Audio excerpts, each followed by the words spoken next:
Erik Alonso is, from my understanding, it has quite substantial means. And the idea that this is in jeopardy is primarily based upon the thinking that if they get relegated, it must be in jeopardy, not because anyone said anything else.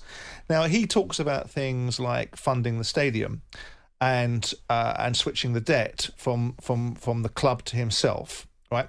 And that makes sense to me, because if you're going to buy a stadium, Mel Morris revalued that stadium at 80 million quid. Because we had all that stuff 2 years ago when we were talking about the cuteness of Mel's financial accountancy to get around financial fair play. So if he's paying for that stadium, he's tying up a big bag of money that he says in the interview, I would rather spend on players. Right? So if you take a mortgage on your house, doesn't mean that you don't own it and doesn't mean you can't afford it. It just means that you're making the cash that's available to you more liquid and more available for the bigger business picture. I've understood that this guy's got quite significant means and has made them very well available, and he's not using the funding of the stadium to fund the purchase. He's using the stadium for a later stage for the cash not being tied up on the ownership of the stadium, but perhaps funding a mortgage to use to make sure he's got liquid funds to invest in Derby. I think it makes sense. So, as you would say, this is as smart as paint. Well, I think it's as smart as paint. Some people will say because of what the Glazers are doing and everything, all loading a football club with debt.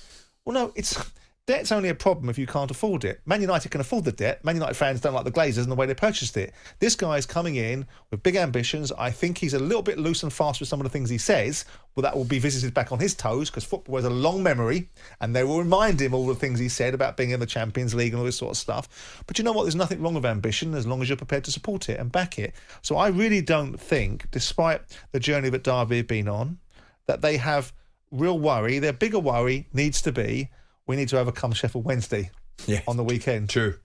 Jim White and Simon Jordan. Monday to Thursday morning, 10 till 1. On AM, on DAB, via the talkSPORT app and on your smart speaker. talkSPORT.